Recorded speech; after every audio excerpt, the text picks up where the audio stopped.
ये गाथा है भारत के सबसे महान, सबसे ओजस्वी युग प्रणेता की, जिसने इतिहास की धारा का रुख मोड़ दिया। ये गाथा है कभी महलों के भोग विलास में रहे राजकुमार सिद्धार्थ की, राजकुमार सिद्धार्थ के गौतम बुद्ध बन जाने की। और ये कहानी है भारत वर्ष के गौरवशाली अतीत की, जिसने पूरे विश्व को जीवन दर्शन का उपदेश दिया, जीवन का वास्तविक उद्देश्य बताया। इसी गौरवशाली भारत के इतिहास के पन्नों से लेकर आज के वैज्ञानिक और आध्यात्मिक मार्ग की ये अविरल धारा आज भी करोड़ों लोगों के जीवन के उद्देश्य को समझने के लिए प्रेरित करती है। एक राजकुमार जिसके जन्म होने पर ज्योतिष ये भविष्यवाणी करते हैं कि वो बालक एक दिन बुद्ध बनेगा। एक राजकुमार जो पैदा होने से पहले ही अपनी माता के स्वप्न में सफेद हाथी के रूप में आया था। एक राजकुमार जो महलों की शानो शौकत के बीच पला बड़ा, अनेकों अप्सराओं और सुख सुविधा के बीच रहने वाला ये राजकुमार, जिसने एक दरिद्र व्यक्ति, एक वृद्ध और एक मृत व्यक्ति देखकर इस ब्रह्मांड के रहस्य को जानने की अलख जगाई, जिसने उसके भीतर प्रश्न जगाया कि आखिर जब ये जीवन ही मिथ्या है तो हम अपने जीवन को भोग विलास में क्यों व्यर्थ कर दे। और यहां से शुरू हुई उस राजकुमार के बुद्ध बनने की कहानी। वो समय था आज से 2500 साल पहले, जब भारतवर्ष में वैदिक सभ्यता का प्रचलन था। पर समय की गति के साथ उसमें आडंबर बढ़ते गए।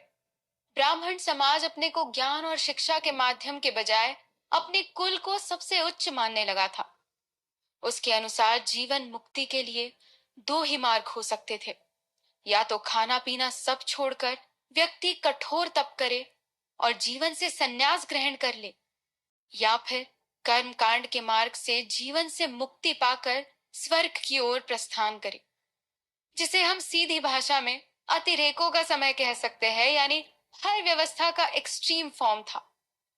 पर समय से आगे बढ़कर समाज के विरुद्ध जाकर बुद्ध ने मध्यम मार्ग का रास्ता बताया।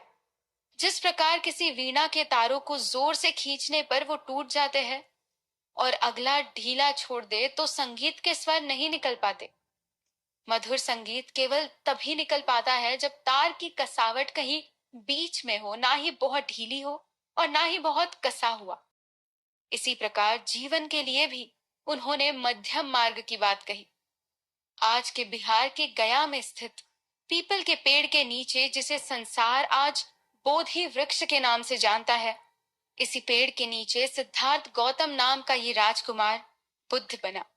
बुद्ध अर्थात जागृत, जिसे ज्ञान की प्राप्ति हो गई हो।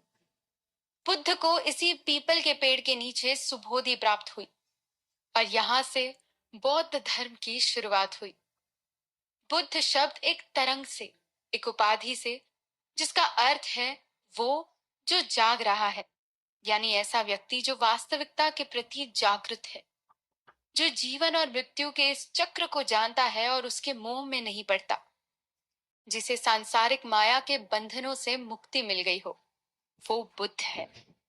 मान्यताओं के अनुसार गौतम बुद्ध यानी सिद्धार्थ का जन्म आज से लगभग 2500 साल पहले हिमालय की गोद में बसे प्राकृतिक सौंदर्य से परिपूर्ण नेपाल में हुआ था। वो स्थान भारतीय नेपाली सीमा पर एक छोटे से राज्य के रूप में बसा हुआ था। बुद्ध के जन्म के दिन को बौद्ध देशों में वेसाक दिवस के रूप में मनाया जाता है। उनके पिता राजा शुद्धोदन गौतम के एक महान राजा होने की कामना करते हुए अपने पुत्र को धार्मिक शिक्षाओं या मानवीय पीड़ा के ज्ञान से बचाते थे।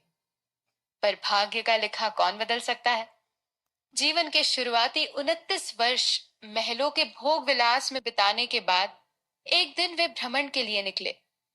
राजा शुद्धोदन ने आदेश जारी किया कि कोई भी गरीब, वृद्ध या सन्यासी उस मार्ग पर ना आए जिससे सिद्धार्थ जाने वाला था। पर वही हुआ जो होना था। सिद्धार्थ ने एक वृद्ध व्यक्ति को देखा, सन्यासी देखा और उन्हें शारीरिक रूप में अपने से अलग पाया, जिससे उनके मन में ये प्रश्न जन्मा कि आखिर जब वो भी एक दिन वृद्ध, शरीर से निर्बल हो जाएंगे तो वो क्यों ना इस जीवन के उद्देश्य को खोजे।